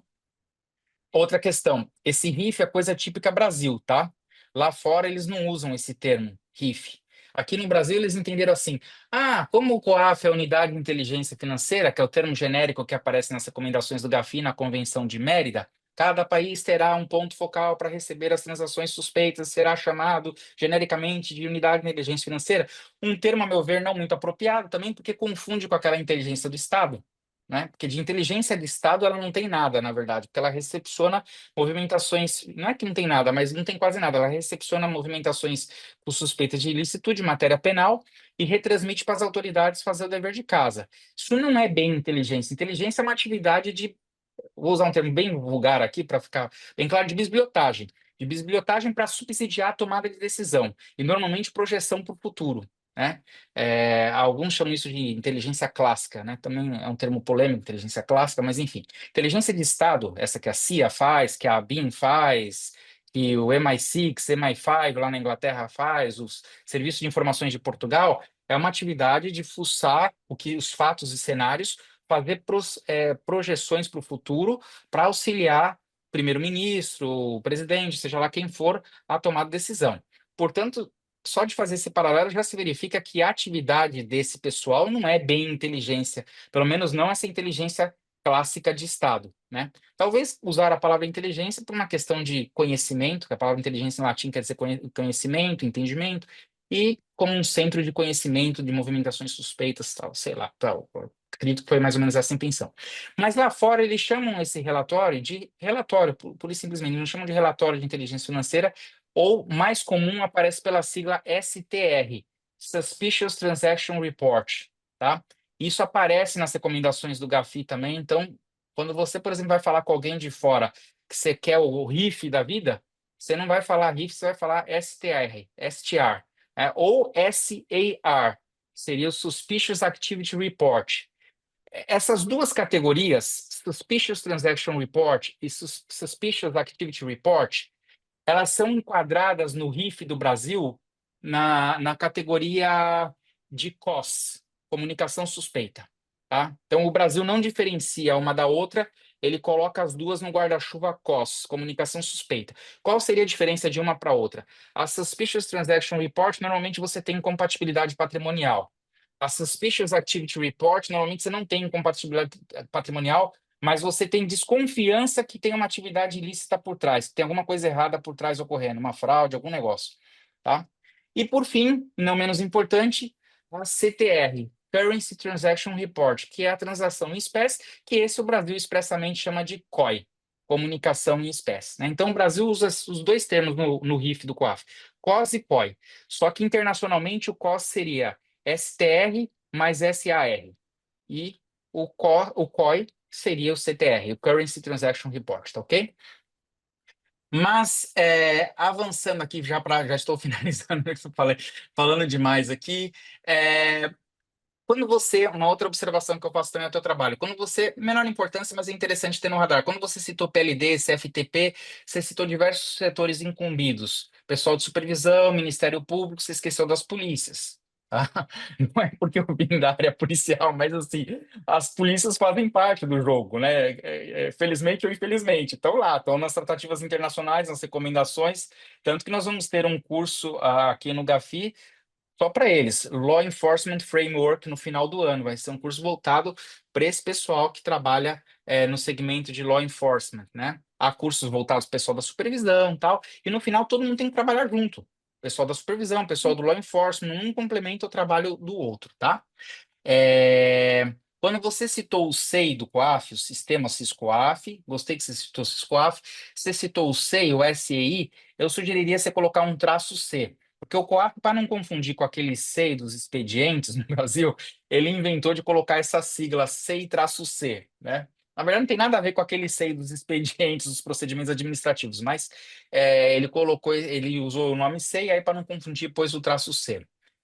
Ah, quando você citou a Elisa, que você citou como vice-presidente do Gafi, eu não sei, mas acho que quando o seu trabalho foi encerrado, ela já era presidente, que ela já está como presidente já há um bom tempo. Tá? A Elisa foi vice-presidente do Gafi de fato, e aí na mudança da presidência, quando Singapura deixou a presidência no ano passado, no meio do ano passado, a Elisa assumiu. Então isso era interessante também retificar, porque isso aí é público, né? Notório, tá lá no site e tal, Elisa presidente. E se o seu trabalho fosse fechado lá atrás, ok, perfeito, não tem problema nenhum. Mas pode ficar esquisito alguém depois ler e falar, ué, mas foi defendida o trabalho agora e está mencionando ela como vice-presidente, né? Na verdade, ela já era presidente nesse momento, né? Já de longa data, desde o do meio do ano passado, salvo engano, né? E, por fim, eu acho que é interessante também uma breve pincelada do caso brasileiro, como eu falei, dos resultados imediatos 9, 10 e 11 sobre financiamento do terrorismo, proliferação, financiamento da proliferação, né? E das recomendações 5, 6 e 7. E aí uma coisa interessante que eu gostaria de destacar aqui é que o Brasil ganhou a nota na última avaliação, que foi ocorrida de 2023 para 2024, meu relatório saiu em 23. O Brasil ganhou a nota para as recomendações como moderado e, e ganhou a nota, perdão, o Brasil ganhou a nota de moderado para resultado imediato de efetividade e ganhou a nota largely compliant para conformidade técnica. Então, toma cuidado quando você fala no seu trabalho em alguns momentos que falta regulamentação, que falta norma, que falta isso, falta aquilo, falta lei para criminalizar. Mais uma vez, uma extrema cautela com relação a isso, porque vai na contramão, vai de encontro com o que a recomendação, com o que a avaliação está demonstrando. A avaliação está demonstrando assim que na parte normativa, pelo menos na teoria, no papel, o Brasil está largamente em compliance. Está tudo, não é um perfeito, mas está tudo quase perfeito. Largely compliant é uma nota bem alta, tá? Bem alta. Raramente alguém tem o compliant, totalmente compliant, né? O largely compliant é bem alta. Então, o que está pegando aqui, a recomendação número 7, ele está com largely compliant. O que está pegando aqui, no moderado, é a efetividade. Então, o que falta para o Brasil? Mais casos de proliferação, mais casos de terrorismo e seu financiamento. O Brasil demonstrar, olha, estou aplicando aqui as resoluções da ONU, consegui achar um pessoal aqui para congelar bens, olha, estou aplicando aqui o terrorismo e seu financiamento. Aí, terrorismo e financiamento tem que ter condenação. Aí é diferente, porque as recomendações falam da exigência de criminalizar. Na proliferação não fala, hein? Então, na proliferação não vai se exigir na avaliação o requisito condenação. Nem Uhum. investigação, nada. Vai se exigir apenas assim: aplicou a resolução do Conselho de Segurança da ONU e congelou os bens? Se aplicou, está tudo certo, pronto, cumpriu o que tinha que cumprir.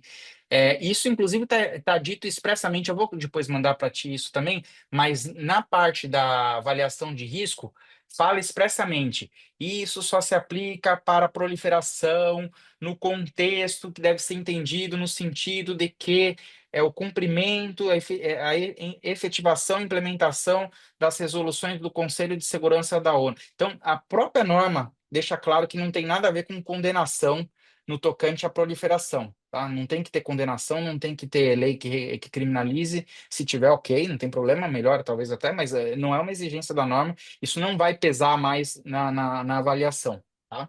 Vai ser um plus aí que não vai agregar muito. Bom, eu acho que era isso. Eu vou te mandar todos esses detalhes aqui.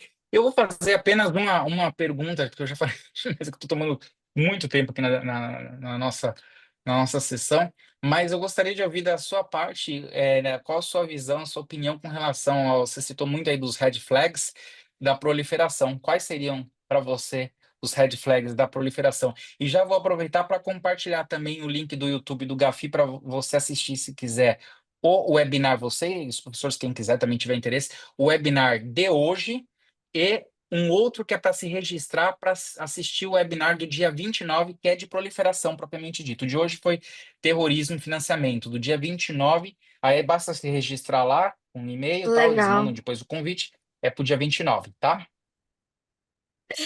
Legal, professor Robinson. Muito, muito obrigada. Ana, eu sempre falei para Ana do senhor, né? A Ana sabe. Na banca de qualificação, foi bem naquele momento que o senhor estava indo para a Coreia do Sul. Então a gente resolveu não incomodá-lo. Mas muito obrigada pela aula que o senhor deu aqui. Com certeza a Ana vai utilizar muito os seus ensinamentos aí no trabalho. E Ana, eu te passo a palavra para que tu possa então responder e na sequência a gente passa a palavra para o professor Tiago.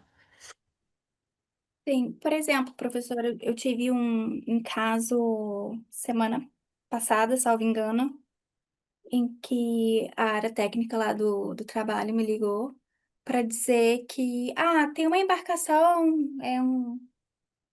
eu fico na parte de resseguro, né? Eu fico na ponta de resseguro. Então, era um transporte internacional, mas são os endossos, porque eles vão para os portos. Eu falei, que portos? Não sei, tem que falar com o broker. Eu falei, tá bom. Porque eles vão deixar umas coisas lá. Que coisas? Então, esse pro meu meio é uma red flag, porque eles estão querendo modificar um negócio já colocado, que a análise de risco foi feita com base em outra situação, e aí eles estão querendo modificar assim de forma bem, passando assim um pouco, tentando passar desapercebido como um mero endosso de modificação para onde vai a embarcação, e a embarcação está indo para portos plural, que a área técnica nem sabia falar qual era, e estava deixando umas coisas lá. Que coisas lá que você vai deixar? Onde você vai deixar? Sabe? Que endosso é esse? Então, para mim, isso foi uma grande red flag, que eu tive que ligar na hora para o broker. Que está acontecendo? Primeiro, você não está utilizando o procedimento correto da empresa. Transporte de carga é um negócio que ele tem, como eu falei no começo, onde eu fiz a minha apresentação, existem negócios que são que a gente tem um monitoramento mais intensivo e um negócio que a gente tem um monitoramento menos intensivo, até porque a gente não consegue braço para monitorar intensivamente 100%. Então, a gente vê as áreas que têm mais risco, as áreas que têm menos risco e as áreas que têm mais risco, a gente tem um monitoramento intensivo. Transporte internacional de carga é um monitoramento mais intensivo. Em tese, todo mundo está treinado para saber que precisa reportar, e tem um procedimento adequado para isso, e nesse momento o procedimento não foi adequado, que para mim já foi a primeira red flag. A segunda red flag é que ia para portos. Que portos? Não, naquele momento eu não sabia entregar coisas. Que coisas? Então, isso para mim, por exemplo, do meu ponto de vista, é uma grande red flag. A nossa empresa, tem uma matriz estadunidense, então a gente tem esse foco muito grande também na questão de embargos e sanções. Então a preocupação era que portos, de que países, o que a gente vai entregar? E aí, óbvio, eu já fiquei assim, bastante preocupada. No final das contas, não era nada demais. Mas foi uma flag importante pra gente. E foi um momento que a gente pôde também, então vamos assentar um pouco mais nossos conceitos, nossos procedimentos internos e por que a gente faz o que a gente faz. Então foi um momento, assim, de flag em relação à minha área de atuação.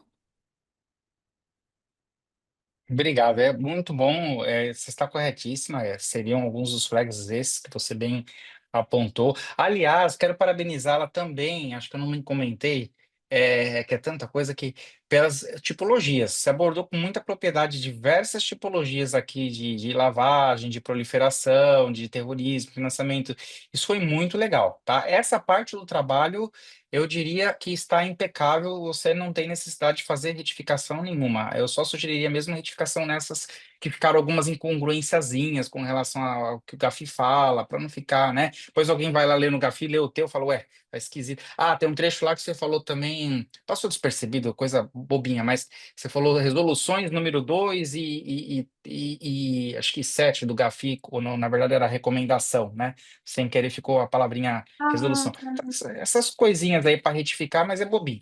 Eu vou te mandar todo o texto aqui do que eu observei, anotei. Me desculpa pela forma que eu escrevi, porque eu fui lendo e escrevendo, então não está tão bonito assim, tão estruturado.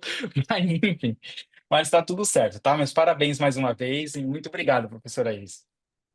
Nós que agradecemos, professor Robinson, muito obrigada. Então, agora eu passo, né, para fecharmos com chave de ouro, professor Tiago Odon. Oi, Iris, obrigado pelo convite novamente. Aproveito para cumprimentá-la novamente, sempre bom revê-la.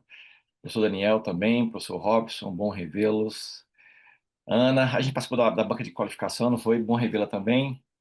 E Sim. parabenizo pelo trabalho, gostei bastante, trabalho muito bem escrito, né? Bem estruturado, aprendi bastante com o seu trabalho. E aprendi também bastante com a aula do professor Robson agora também, que complementou muitas coisas. É um assunto que realmente não tenho muita intimidade com ele. Mas tem algumas agonias assim, em relação a ele, até vou compartilhar com vocês um pouquinho. Mas parabéns pelo trabalho, gostei bastante, né? Tá bem completo na minha visão. Eu acho que com as observações do professor Daniel e do professor Robson, eu acho que ele vai ficar melhor ainda. Na verdade, eu tenho, só para não delongar também, né? Vou tentar ser bem rápido e objetivo. Tinha duas questões apenas práticas, né? Até queria te ouvir sobre isso, questões mais práticas mesmo, considerando não só a sua pesquisa acadêmica, mas a sua experiência profissional. Você focou muito, assim, eu tenho uma preocupação, porque eu trabalho muito com comissões parlamentares de inquérito.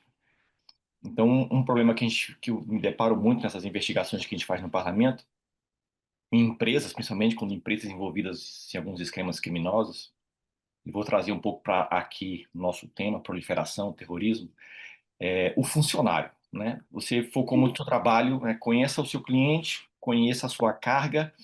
Vou trazer alguma preocupação agora, conheça o seu funcionário, né? Total. Que tem a ver, é uma das perspectivas do compliance, né? O tal do conheça o seu funcionário. Por quê? No mercado, você vê claramente, tem um trade-off entre salário e risco, né? Até a teoria dos salários hedônicos fala um pouco sobre isso. Tá?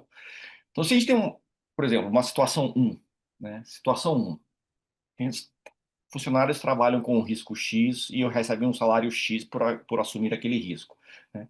Então, essas empresas que mexem com bens de uso dual, que você bem colocou no seu trabalho, que podem estar envolvidas aí em alguns mercados complicados, que podem estar envolvidos em algum tipo de esquema. Então, quando um funcionário recebe um salário X e assume um risco X, e às vezes vem a lei ou vem um programa de compliance e reduz esse risco X não é mais admitido, ele reduz o risco. E geralmente em mercados competitivos, onde as empresas preferem mexer com salário e não investir em segurança, que é mais barato para elas, então, veio a lei, abaixou o risco aceitável, veio um compliance, programa de compliance, a empresa implantou um programa de compliance, ela também abaixou o risco aceitável. Então, tecnicamente, haverá uma redução, uma contenção de salários ali para ajustar ao novo risco. Uhum. Então, qual é o problema disso, né? A teoria dos salários hedônicos fala muito bem sobre isso. Temos muitas vezes funcionários, para não perder salário, ou até influenciados por participação no lucro, comissão, buscando promoção, pressão do chefe, vaidade, etc. Eles estão ali dispostos a assumir um risco desconhecido, um risco a mais para não perder salário, né? Então temos uma situação em que tem muitos funcionários que estão ali dispostos a aceitar ou assumir um risco desconhecido na empresa. Aí, associar isso a várias coisas que você trouxe no seu trabalho, o que torna a questão mais interessante. Você falou ali de cientistas do Novo México que conseguiram construir uma bomba atômica usando itens lícitos encontrados em lojas, né? Você tirou isso do livro do Alisson, né? Uhum. Temos questões de empresas que importam, você falou da Rússia importando geladeiras e máquinas de lavar do Cazaquistão para usar semicondutores, né? Bens de uso dual. Aí fica ali, uso civil, uso militar. Para onde vai isso? Você citou agora, respondendo ao professor Robson, a questão uma carga. Imagina que a carga fosse geladeiras e máquinas de lavar. A princípio, quem é que desconfia do negócio desse, né? Eu. Máquina de lavar, geladeiras, alto-falantes, você também cita alto-falantes do trabalho. Alto-falantes. Então, às vezes, assim, a linha é muito tênue entre o que é o crime e o que não é, né? O que é proliferação e o que não é, o que pode favorecer uma cegueira deliberada por um funcionário desse, Uhum. ou até mesmo ele não tem nem consciência que está praticando algo que é ilícito, né? Então, a minha preocupação então, esse funcionário, né, que está ali disposto a aceitar um risco desconhecido, para não perder salário, para ganhar um plus, né? Esses funcionários seriam um ponto cego dos programas de compliance? Seria um perigo todo esse contexto que você falou de terrorismo, proliferação de armas, etc. Então fica aí eu lhe pergunto isso, foi o meu primeiro ponto. O que você acha, base na sua experiência, nas suas pesquisas, esse tipo de funcionário é um ponto cego do compliance? O compliance devia olhar mais para esse tipo de funcionário, às vezes não focar só conheça o seu cliente, conheça a carga, mas conheça o funcionário, né? Então é uma questão que eu vejo muito isso em CPI, né? E ainda mais considerando, né? Por curiosidade, eu vi uma notícia esses dias que, com esse negócio da alta demanda por inteligência artificial, né?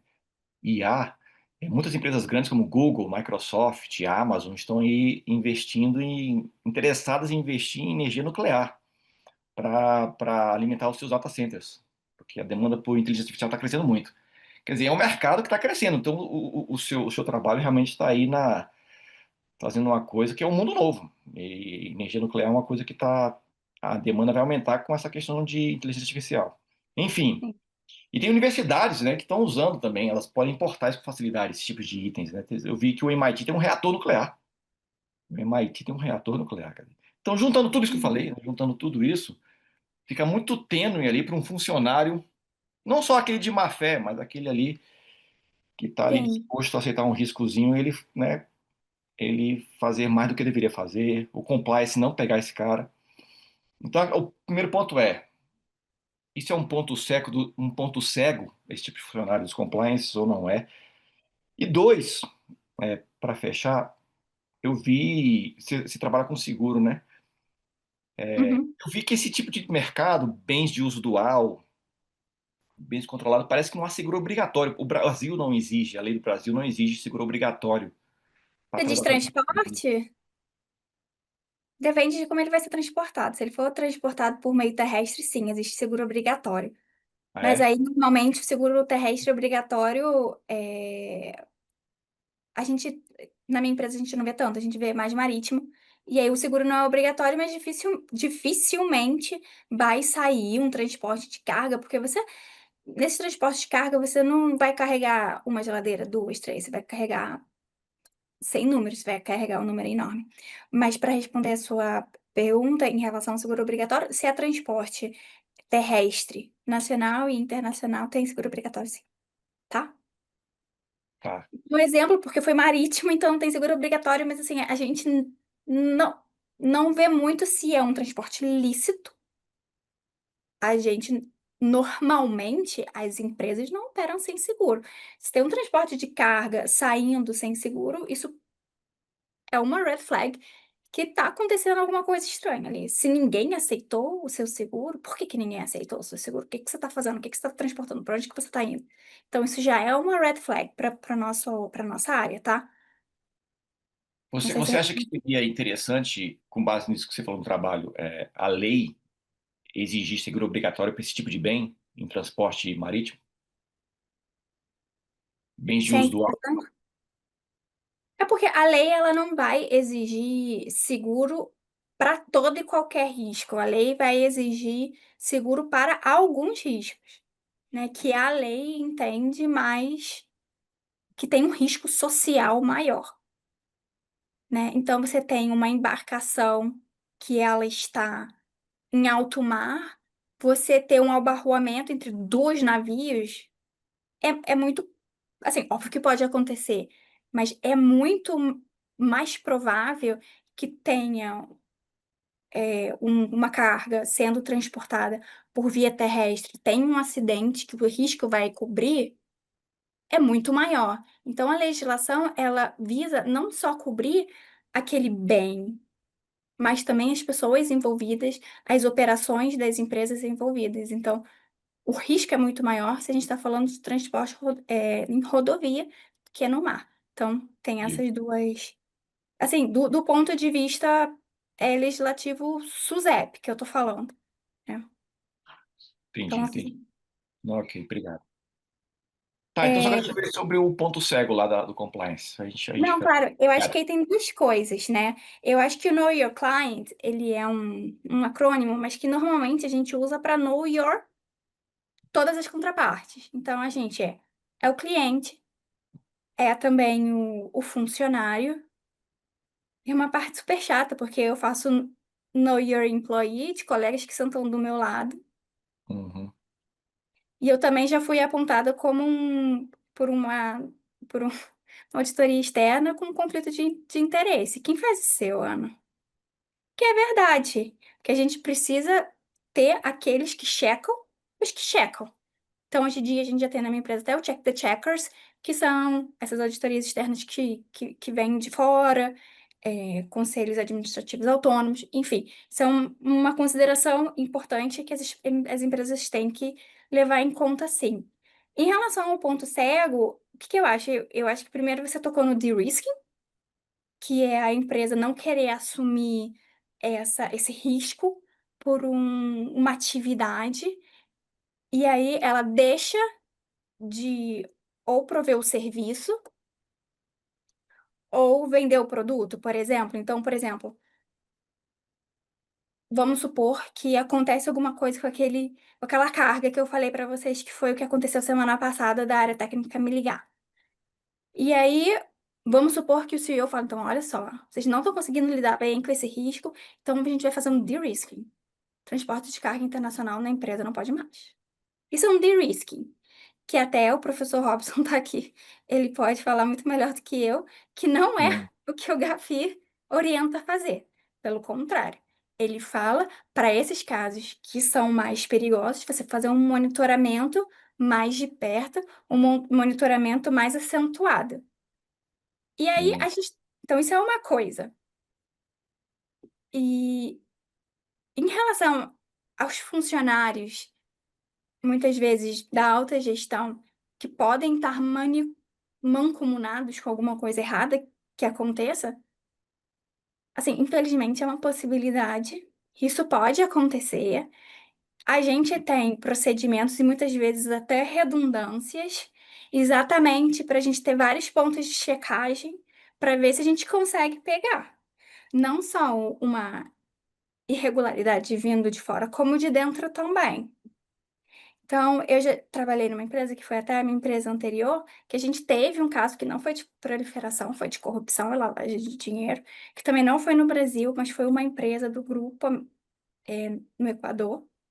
E para você ter uma ideia, eles foram presos, eles moravam nos Estados Unidos, eles trabalhavam para a empresa toda do Equador, e foram, inclusive, presos. E um até morreu na cadeia de Covid.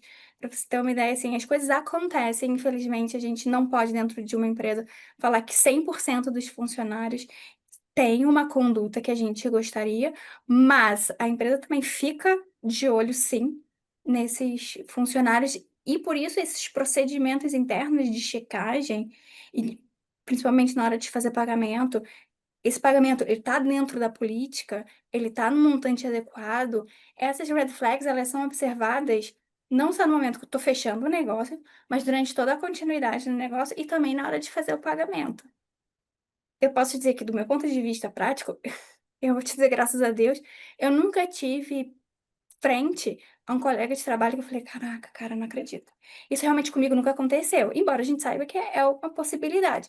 E até mesmo por isso a gente tem na empresa procedimentos adequados, inclusive esse que eu até comentei com você, que é relativamente novo, que é check the checkers. Quem checa as pessoas que estão checando, tá tudo correndo bem. Então, acho que não sei se eu chamaria de ponto cego, porque está sendo observado. Agora, as pessoas que fazem bobagem, elas muitas vezes conhecem o procedimento e atuam exatamente onde tem brecha para tentar burlar. Isso foi uma coisa que eu vi nessa empresa que eu trabalhei, que embora não tenha sido do Brasil, isso foi amplamente divulgado na mídia, e a gente viu como a situação se deu, e essa pessoa é exatamente, ele fez uso desse alto cargo que ele tinha exatamente para conseguir passar pagamentos que normalmente não aconteceriam. Então, assim, é muito importante a gente ter também esses altos cargos bem monitorados. Dados. Eles têm limite de atuação também, né? Todo mundo tem limite de atuação. O limite é a política, o limite é o limite, o contorno que a própria empresa deu, e muitas vezes esse contorno, esse limite, ele é dado exatamente depois de escândalos, de lições aprendidas, de como que eles escaparam, o que que eu posso fazer para consertar. Então, não sei se eu respondi a sua pergunta assim. Tá ótimo. Ana, obrigado, gente. Não, mas Satisfeito. Iris, parabéns aí pela orientação. Satisfeito, obrigado. Muito obrigada, então, a todos. Muito obrigada, professor Tiago, né? Desde a banca de qualificação até agora, né? Muito, com certeza, a Ana acatou aí suas observações e foram muito úteis, né? E a dos outros professores, agora a gente vai, né, modelar o trabalho para uma futura publicação. Bom, então agora, como procedimento, os professores já conhecem, Ana, a gente vai para uma banca de deliberação, para uma sala de deliberação, tá? Tu ficas aqui com a Camila. E enquanto a gente vai fazer a deliberação, então logo a gente delibera e a gente retorna para então dar o resultado final da tua defesa, tá? Camila, não sei se tá me ouvindo, eu não recebi as folhas, o e-mail com as folhas de aprovação. Tá, eu vou verificar, mas eu de qualquer forma eu envio ou reenvio até o final da banca, a gente resolve isso. Tá? Se Então tá. não receberem Então, agora na aos professores. deliberação, não se preocupa que Na logo em sequência a gente seguida é recebe. isso, eu Tá, resolvo. pode deixar. Tá bom. Então, vamos, professores, para Branca. Todos têm o link? Querem que eu encaminhe aqui o link? Eu posso colocar aqui o link da sala de deliberação para ficar mais fácil. Eu vou colocar aqui no chat mesmo. Peraí. Tá aqui.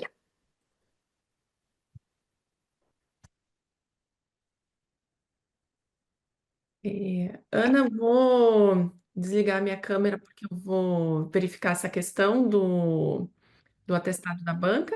Se você Aham. precisar pegar uma água, ir ao banheiro, fica à vontade, tá? Vai continuar gravando, mas se você precisar de mim, eu tô por aqui, eu tô só resolvendo essa questão, tá bom?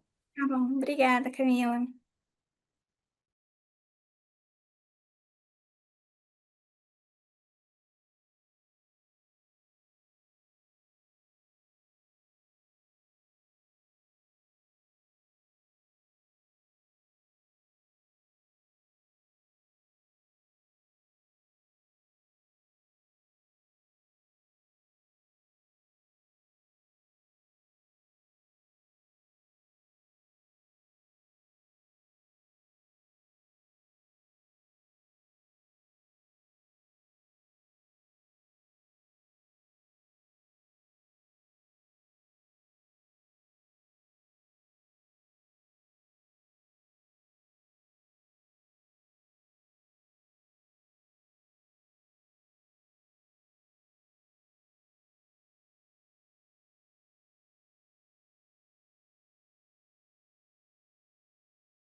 Oi, Ana. Mais tranquila agora ou na tensão ainda? Na atenção ainda.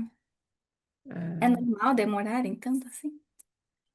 Depende, às vezes demora, às vezes é rápido, É. às vezes eles ficam conversando e a gente fica aqui na tensão. Então, como eu comentei com você antes, como essa é a minha primeira, assim, banca, né? Esse foi meu primeiro mestrado, eu não tenho experiência com nada. Então, eu cheguei aqui super cru, então eu não sei o que pensar. Mas, Olá, aguardando aí o professor Daniel.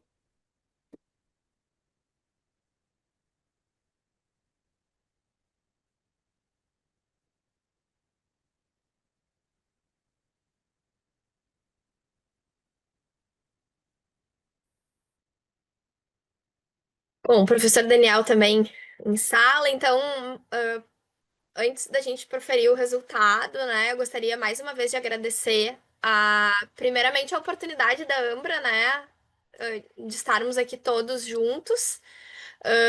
Agradecer mais uma vez aos professores Daniel, professor Tiago, professor Robinson pelas colocações, pela disponibilidade, né? E pelas observações tão precisas que eles fizeram nessa temática da Ana. Gostaria de parabenizar a Ana pelo trabalho, pelo esforço durante toda a nossa orientação. A Ana, ela realmente foi uma aluna bastante esforçada, né, e interessada. E Ana, te dizer que tu foste aprovada no teu trabalho, tá? E que a banca deliberou por te dar nota 9,5, tá? Meus parabéns, é uma nota muito boa, uma nota excelente. A única questão que foi levantada é a necessidade dos ajustes, principalmente daquelas questões das inconsistências que foram trazidas na questão da recomendação 2 do GAFI, algumas observações em relação à questão da vice-presidente, né, que hoje é presidente, essas correções que a gente vai fazer. E assim, te dizer que eu até conversei com o professor Robson, o professor Thiago e o professor Daniel, que vou me colocar à disposição de ti para que a gente tente fazer uma publicação desse teu trabalho depois dessas correções, porque realmente é um trabalho que a gente não tem semelhante aqui no Brasil e é muito importante a gente trazer isso, né, para que outras pessoas possam chegar no teu trabalho e ter um conhecimento aprofundado dessa temática que é tão importante e muitas vezes é deixada de lado, né, como a gente conversou anteriormente. Então, eu gostaria de te parabenizar, te agradecer pela oportunidade de poder ter sido tua orientadora e dizer que essa nota é uma nota fruto do teu esforço, da tua dedicação. Meus parabéns. E mais uma vez, obrigada a todos aí que estão presentes na banca. gente, muito obrigada. Eu nem posso falar muito porque eu sou super emotiva, então eu vou chorar. Então, eu nem quero me estender muito, mas muito obrigada, Ambra. Obrigada a vocês. Eu vou colocar meu trabalho, vou revisar essa parte com certeza. E eu agradeço a ajuda de todo mundo. E vou seguir com as minhas pesquisas. Já me inscrevi no Zoom que vai ter amanhã, né? No treinamento, enquanto vocês estavam lá. E é isso, gente. Muito obrigada. Parabéns, Ana. Parabéns, Ana. Parabéns, Parabéns. Em sucesso. frente aí pro Obrigada. doutorado. É, parabéns, só sucesso para você. Obrigada. Primeiramente, parabéns, Ana, merecido, né? Essa finalização com sucesso. A respeito do atestado, eu olhei aqui, eu não localizei, mas eu não tenho muita prática com a ferramenta. Eu sei que a Ah, Maria deixou tudo certinho, porque eu até fiz uma reunião com ela antes dela sair de férias, tá? Eu sei que ficou tudo certinho, mas aí eu pedi para outra pessoa que conhece, que sabe usar melhor, tem mais prática na ferramenta do que eu, para localizar para mim e reenviar, tá bom? maravilha, Camila. Eu já anotei tudo, tá? Então, até as observações ali, eu combinei com o professor Robinson e com o professor Thiago e Daniel de colocar todas as minhas as anotações ali para que a gente não deixe nada pendente. tá? Isso, Então, tá primeiro tudo vai para anotado. isso, primeiro vai para a professora Iris, aí ela preenche, assina, aí vai para os professores, depois vai para a Ana. Então tá. Muito obrigada, Camila, pela tua disponibilidade aí, sempre, né? Porque a Camila também nos ajuda muito. Eu, qualquer coisa, tô. Vamos falar com a Camila. Como eu falei para a Ana antes de vocês entrarem, o meu trabalho é contribuir para eles chegarem no final com sucesso, então o que eu puder contribuir, contem comigo. Ai, muito Perfeito, obrigada. perfeito. Então tá, gente, Tá. uma boa noite para o professor Robinson, né? Mais uma vez, e Obrigado. um bom dia para todos os Bom dia para demais. todos. Bom Muito dia a todos, obrigada boa de noite. coração Prazer. aí, Tchau, Bom gente. todos. dia e boa Tchau. noite, parabéns novamente, Ana. Tchau, Obrigado. tchau. Abraço a todos. Tchau. Abraço a todos aí. Abraço, Obrigado. gente. Tchau, tchau. Tchau, tchau.